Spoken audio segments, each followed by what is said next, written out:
ฟ้าดินที่ให้เราพบเจอแต่ไม่ยอมจับเราคู่กันฟ้าดินจงใจแกล้งเราเธอว่าหรือเปล่า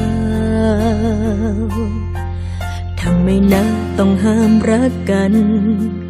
ความเหมาะสมนะหรือที่ยืนยาวถึงในใจมันค้านสุดท้ายต้องยอมจำนน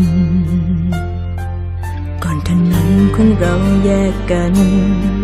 ก่อนความฝันของเราสิ้นลงแค่อยากพบกับเธอสักคนสบตาอีกครั้งแค่ให้ฉันได้บอกเธอสักคำพูดในวันที่จำต้องจากอยากให้รู้ว่ารักเธอมากและจะรักตลอดไปก็ชาตินี้แค่ได้พบเจอก็ชาติหน้าค่อยฝันกันใหม่วันนี้ใจส